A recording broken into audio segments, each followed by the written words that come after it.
Bueno, qué maravilla, qué placer estar con el expresidente Iván Duque. ¿Suena raro decir expresidente después de 7 meses?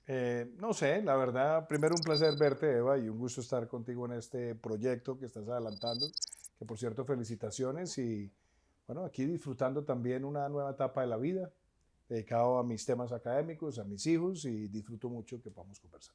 Yo te veo muy bien, además. Te veo sin ojeras, creo que te veo más guapo, te veo más juvenil, Entonces, duermes no más. sé si más guapo o más juvenil, las ojeras sí, creo que hoy duermo un poquito más. Me dicen que estás nadando como loco. Estoy nadando, trato de nadar por lo menos 4 o 5 veces a la semana, temprano. Y alguien me regaló unos audífonos para escuchar música mientras nado, ¿Qué entonces, escuchas? entonces rockcito, que me gusta, algo de techno, y de pronto me gusta, no sé, como salsita vieja de vez en cuando. ¿No eres de podcast? Porque todo el mundo está con los No, yo podcasts. soy incapaz de poner un podcast mientras estoy nadando. Si nado con música, nado feliz, pero yo escuchando entrevistas mientras estoy nadando no es lo O sea, mío. que no has escuchado Desnúdate con Eva en un podcast. En un podcast no y nadando tampoco, pero sí he visto algunos de los programas que me han parecido muy buenos. ¿Cuál es el que más te ha gustado? Aquí por Vi saber. recientemente, bueno, me mandaste uno hace poquito con Natalia París que me pareció muy interesante, que por cierto me pediste que mandáramos un Y mensaje ella te respondió muy bonita. y me pareció además una entrevista muy humana, muy divertida. Te he visto también ahí con lazos familiares haciendo entrevistas a tus cuñados.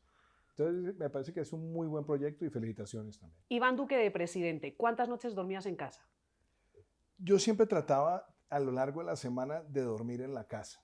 Teníamos días muy intensos de mucho viaje a región, pero siempre trataba de estar en la casa. Obviamente empezábamos correrías regionales desde los jueves. Entonces se iba jueves, viernes, sábado, el primer año casi que hasta el domingo. Y después uno se va dando cuenta que aún estando en la presidencia, mantener ese balance de familia y trabajo es muy importante. Difícil porque los hijos uno los ve crecer, y bueno, tuve el apoyo tan grande que ya he tenido siempre de María Juliana, pero a veces me sentía mal en la presidencia cuando pasaban muchos días y no tenía como la oportunidad de conocer qué estaba haciendo cada uno. Entonces trataba de que el tiempo que tuviera fuera de mucha calidad. Cuando uno está ejerciendo la presidencia, uno sabe que uno está entregándolo todo por el país. Nos tocaron momentos muy difíciles, los momentos de pandemia, donde muchas familias se recogieron, se centraron. Para mí eran días de casi 20, 21 horas de trabajo, que empezaban desde muy temprano, tomando decisiones, atendiendo cada emergencia, buscando vacunas, sacando adelante los programas de atención regional, desarrollando las unidades de cuidado intensivo. Fueron momentos muy difíciles.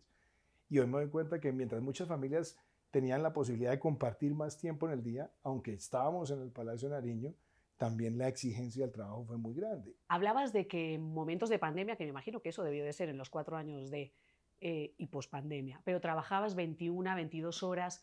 Se ha criticado un poco a Gustavo Petro porque pues, hay momentos que llega tarde a reuniones, hay otros momentos donde no llega y él sí ha salido a decir, no, pues que esto de la presidencia es muy duro, uno trabaja muchas horas, duerme muy poco, uno también tiene que tener vida, uno no ve a la familia, pues eso no es lo que conlleva ser presidente.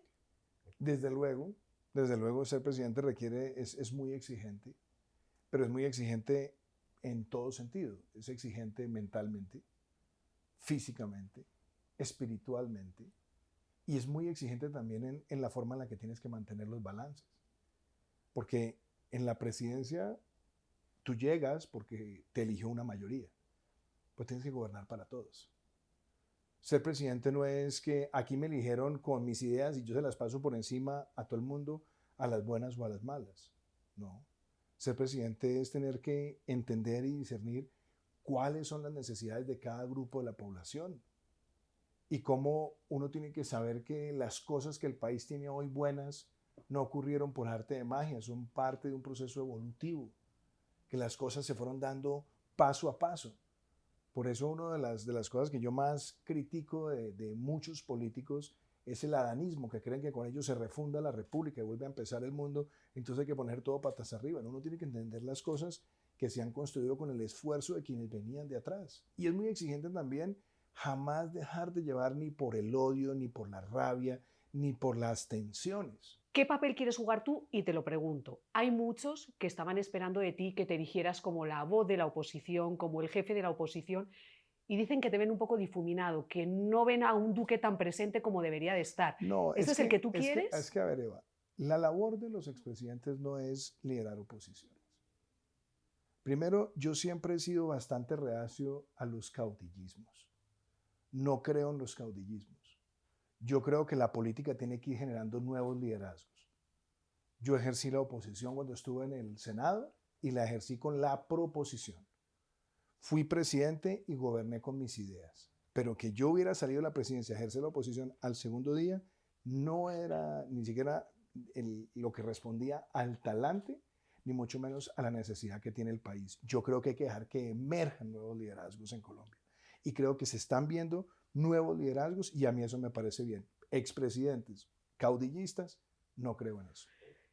Yo sé que no me vas a contestar, pero bueno, por expresidentes caudillistas y cuando hablas de que yo goberné con mis ideas, a mí sí me da por pensar mucho, no voy a decir que te eligieron por Uribe, pero sí ibas de la mano con un expresidente Uribe, que muchos años después de su gobierno sigue opinando, sigue pensando. ¿Eso es caudillista? A ver, primero, Eva, Álvaro Uribe, por él no tengo sino cariño y aprecio y gratitud y respeto. Pero hay segundo, mucha gente que está echando en falta una reunión vuestra, sí, una foto sí, vuestra. pero a ver, y lo otro, él es una persona que se ha ganado un espacio en la historia de Colombia a partir de su entrega al país. Él es un patriota y es una persona que todos los días está contribuyendo y aportándole al país y yo valoro mucho ese papel que él cumple. Pero no es el que tú quieres jugar. Y lo otro, tú me haces la pregunta. Yo tuve la inmensa tranquilidad de haber hecho todo un proceso para llegar a la presidencia. Un proceso que empezó con unos debates internos dentro de mi partido, donde ganamos las 16 encuestas que se hicieron con la militancia y con la ciudadanía, de haber ido a una consulta popular y ganarla, con una propuesta de gobierno, y de haber llegado a una primera vuelta con una votación muy significativa y de haber ganado en ese momento por primera vez cruzando el umbral de los 10 millones de votos. Pero hay gente que sí de pronto podía esperar unas riendas, hay gente que está preocupada por el rumbo que está tomando el país, esperaban de pronto un Iván Duque y un Uribe más unidos, esperaban unas directrices. ¿Se ha quedado eso un poco diluido? A ver, es que yo creo que hay que separar cada rol. Eva, yo dejé la presidencia y yo tengo que dejar de cantar una hora de gobierno. Yo mantengo muchas reuniones con personas que están en la actividad política. Yo he mantenido inclusive también con el expresidente Uribe comunicación, hemos hablado muchas veces de temas de coyuntura, temas estructurales, pero también en la amistad personal. Y yo creo que eso está bien. Él está jugando un rol dentro del partido, que a mí me parece que es un rol que él quiere ejercer, que lo está ejerciendo a cabalidad. ¿Qué es un rol cuál? Que es el rol de estar promoviendo nuevos liderazgos dentro del partido, que es tratar de orientar el partido dentro de la formalidad del partido en ciertos temas. Yo sé que yo soy un líder natural dentro del partido y por eso a mí me buscan congresistas y miembros del partido de todo nivel. Pero yo siempre trato de mantener unas opiniones que les permitan también a ellos ejercer el papel que les corresponde. Yo creo que el papel mío en este momento no es el de ser dirigente de mi partido. Seguramente llegará algún momento donde lo sea o no. Como oposición de gente supuestamente que es o era o dice o podría ser afín a ti, ¿ves ahí a la cabal? Eva, yo no voy a hacer juicios personales. Pero no es personal, pero te identificas con la forma de hacer oposición de la cabal. Yo hoy veo liderazgos haciendo oposición que me parecen interesantes. Me parece muy interesante lo que está haciendo hoy Germán Vargas Lleras. Me parece interesante la postura que ha tomado con sus columnas, las posturas que también ha fijado su partido. Me ha parecido también que Federico Gutiérrez está jugando un papel interesante desde lo regional y también con proyección nacional. Dentro de mi partido veo figuras también que están haciendo un buen trabajo. Creo que la senadora Paola Holguín es una senadora de gran aporte desde lo parlamentario, no radical. Me parece que Miguel Uribe está haciendo también un papel interesante. Me gusta además, por ejemplo, la figura del general Eduardo Zapateiro.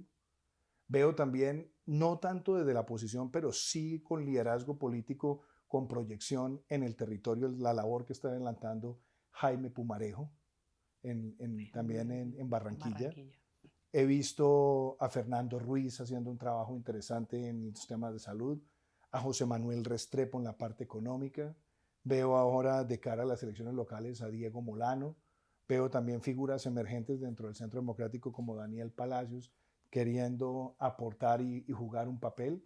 Entonces, yo creo que ver uno que el entorno político del país va generando liderazgos no radicales, a mí me parece muy positivo. Yo creo que los extremos le hacen mucho daño a la Por eso, la democracia. cabal le hace daño, es un Eso lo extremo. estás diciendo tú. No, lo acabas de decir tú, pero No da lo me mismo. vas a Oye, sacar te iba a opiniones decir, no, no, no te personales va a de sacar el nadie. full. ¿Qué te parecieron o qué te han parecido esas reuniones Petro-Uribe? ¿Te sorprendieron en un primer No, momento? ¿No?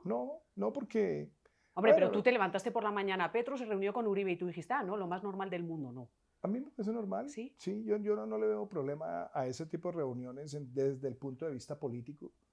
Me parece que cada uno de ellos juega un rol. El presidente de la República, pues es el presidente de la nación. El expresidente Uribe tiene un papel dentro del partido y dentro de un sector político. Parece que son reuniones que pues, tienen ese fundamento.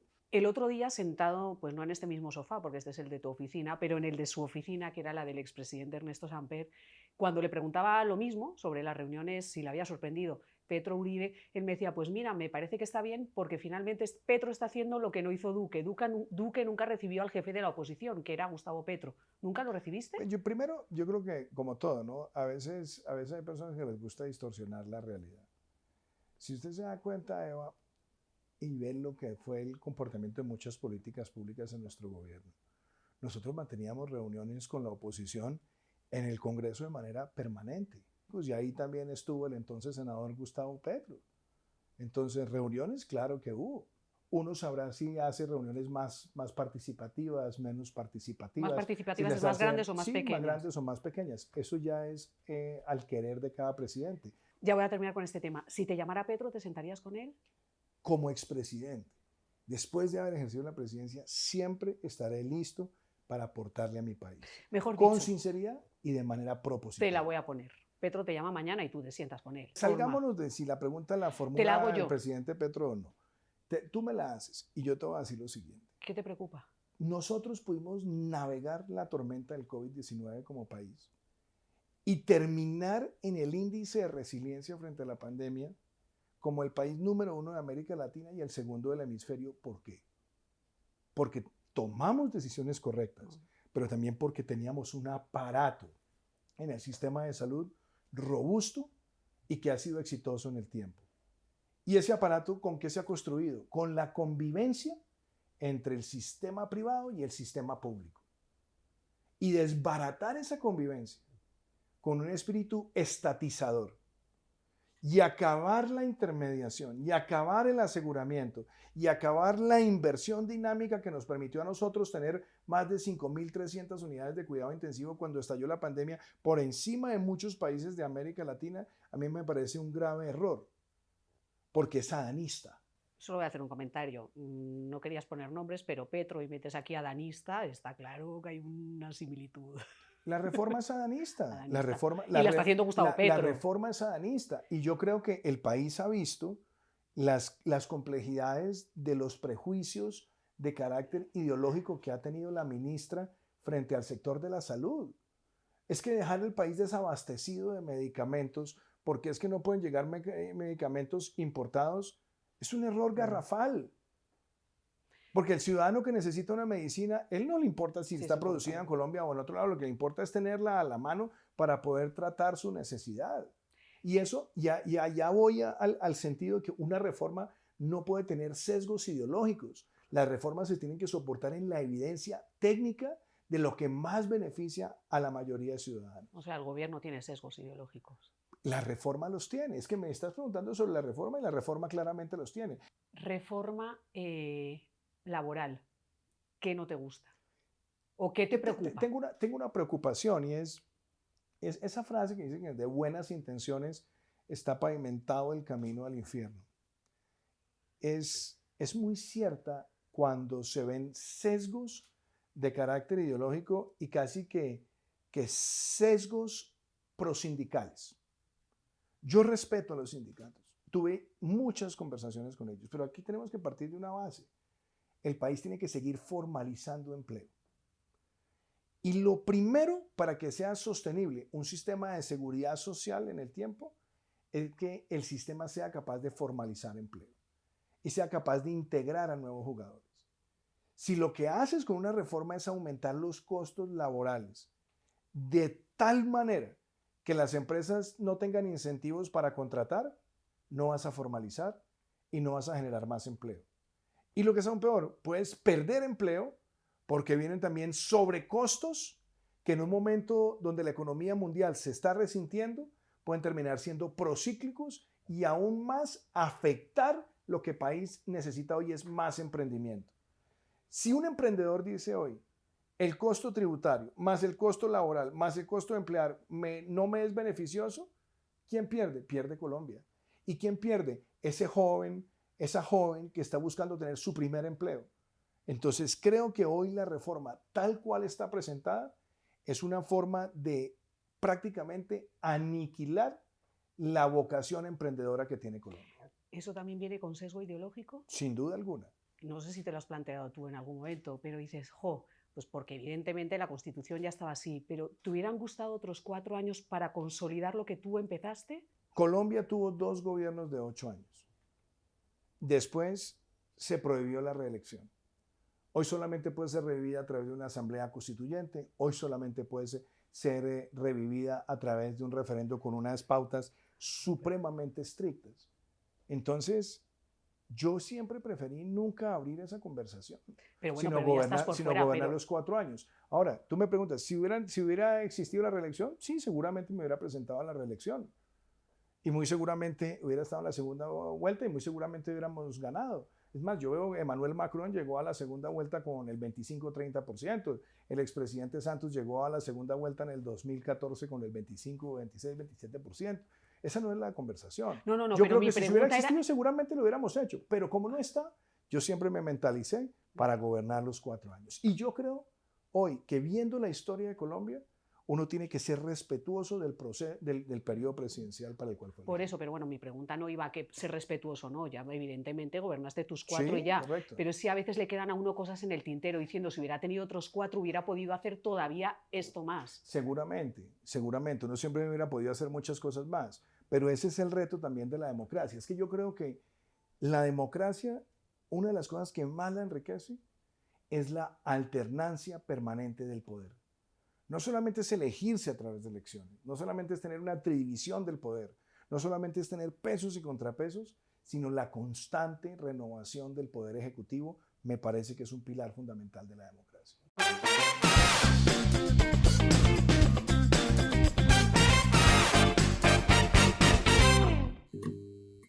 Bueno, sí, ahora vamos a lo bonito. ¿Qué estás dando clases en? Entonces, estoy con la Universidad Internacional de la Florida, con FIU. También en Oxford estoy desarrollando un fellowship en la Escuela de Gobierno, donde participo en clases, donde participo en investigación. Estoy trabajando en 2 documentos muy interesantes, uno sobre políticas ambientales y otro que es un proyecto de hablar, digámoslo, con las mentes más sobresalientes de la universidad y con un paraguas, ¿no? ¿Cuál es el futuro del humanismo desde distintos aspectos del conocimiento? Entonces, estoy en eso. Estoy también participando como supervisor de algunas tesis o sirviéndole a estudiantes. También están haciendo tesis doctorales sobre temas de América Latina. Entonces, disfruto esa parte.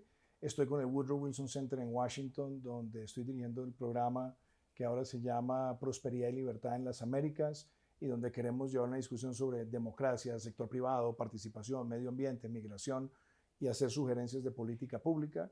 Y por supuesto he estado en mis charlas, en juntas, en muchas cosas. Y como me dijo un amigo que cumplió 90 años, al cual le pregunté cuál era el secreto para mantenerse vital, y me decía, en la vida hay que tener más proyectos que recuerdos. Entonces estoy con todos estos proyectos avanzando. No, y yo te lo he dicho muchas veces, es que tú has sido siempre un viejito en el cuerpo de un joven. Eres un poquito nerdis. Yo no sé si de pronto podría ser, sí, porque la verdad es que me ha gustado toda la vida la academia, me ha gustado investigar, me ha gustado escribir, pero también he mantenido, digámoslo, mi otro pedazo de la vida que lo disfruto mucho, que es la parte musical.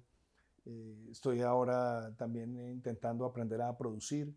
¿A producir qué? A producir música. Estoy... Ah, pero estás como Natalia París. No, es que primero tengo mis guitarritas y las disfruto mucho. y estoy empezando a aprender a hacer producción mezclando. Me gustaría aprender a producir música, no solamente volver a tocar un poquito los instrumentos que me gustan, sino también empezar a mezclar géneros, a trabajar con distintos productores y a conocer un poco más de esa industria que me apasiona bastante. Algo que me ha pasado por la cabeza. Tú que estás dando charlas, ¿no? ¿Las charlas están bien pagadas? Sí. Sí. ¿Están por encima de Natalia París? Eso toca que le preguntes a Natalia París. No, pues la de Natalia te la estoy poniendo $30.000 por toque. Ah, bueno, pues. Estamos Te por lo dejo a la encima. ¿Estamos por imaginación. encima? Te lo dejo a la Te has imaginación. puesto rojo y todo. Te lo dejo a la imaginación. Oye, ahora que dices de producir y que trabajas con productores, ¿con qué productores estás al habla? No, mantengo. A ver, por ejemplo, aquí en Colombia he estado trabajando con Camilo Pulido, que él es un productor musical joven y me llama mucho la atención lo que está desarrollando. ¿Y mezcláis qué? ¿Qué No, música no, estás apenas, mezclando? o sea, primero estás dando clases. Estoy aprendiendo porque me interesa ver cómo uno puede incorporar géneros, por ejemplo, del rock o del folk o del bluegrass a esto. Entonces me ha llamado la atención. He tenido la posibilidad, por ejemplo, de discutir con algunos de los productores de música electrónica en el Reino Unido, de cómo están mirando cosas en América Latina. Y una de las pasiones, por ejemplo, que tengo ahora es poder empezar a mezclar música con sonidos del Amazonas, por ejemplo. Es un proyecto que tengo para más adelante. Pero eso es más, como digo, es puro experimental, es mi trabajo de hobby, es lo que en momentos de rato libre me desconecta y es meterme a la profundidad de la producción musical. Siempre lo quise hacer y hoy en los poquitos ratos libres trato de aprender y con mucha humildad. No pretendo ni ser mañana un músico profesional, no pretendo estar haciendo toques en ningún lado, pero sí aprender por mi propia vocación cosas nuevas y ese es uno de los temas que más estoy disfrutando. Y otra cosa a la que estoy muy dedicado ahora es a la economía del cambio climático, es a poder aprender nuevos mecanismos de medición y estoy trabajando con varios profesores de Oxford en lo que se conoce como auditoría climática. Entonces combino lo científico, lo técnico con mi gusto musical. Pero ahora, por ejemplo, con mencionar lo de la Amazonía, estamos desarrollando algo muy bonito y es traer mucha participación privada a trabajar con los sectores públicos de los países de la Amazonía para poder financiar proyectos que vengan de las comunidades indígenas, que vengan también de emprendedores locales y que permitan hacer transformaciones con cadenas de valor y todas relacionadas con la conservación y protección del territorio amazónico. Entonces, esa parte me ocupa una muy buena Pero entiendo que en tiempo. junio va a pasar algo, ¿o no? Vamos a tener un encuentro en Ecuador a finales del mes de julio. En esto está participando muy activamente también el presidente Guillermo Lasso. Estamos trabajando con el grupo de Concordia. Vamos a tener la participación de científicos, empresarios, líderes indígenas, líderes comunales. Y toda es una conversación estilo Maloca, donde dejamos a un lado los títulos y tenemos la posibilidad de aportar a la construcción de soluciones que conserven y generen cadenas de valor para las comunidades, poder hacer esa conservación efectiva.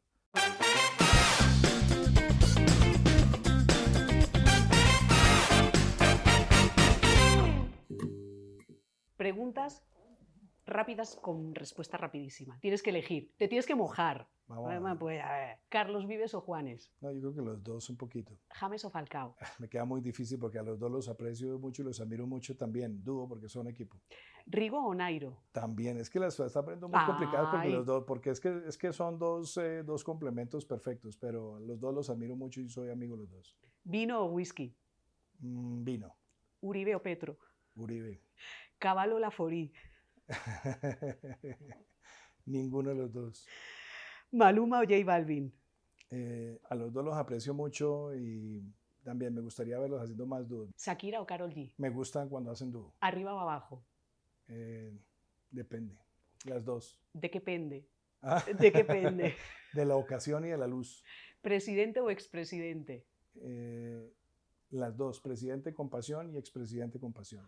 Ahí hay una frase también que te vuelvo y no sé por qué te menciono tanto a Samper, pero Samper siempre dice que lo mejor de ser presidente es ser expresidente. Bueno, él tendrá 8.000 razones para creer eso. Bueno, muchísimas gracias por haber estado con nosotros. Eva, muchas gracias y felicitaciones por este programa. Yo te veo muy bien. Y la barbita te sienta bien. Bueno, muchas gracias. Más canoso no te has vuelto, porque eso era imposible. Afortunadamente. ¿Se te ha oscurecido el pelo con menos tensión? No, no menos, creo. ¿no? No, eso sigo canando aquí y en la barba. Bueno, pero el que cana es porque tiene pelo. Bueno, como decía alguien, las canas son para la gente joven.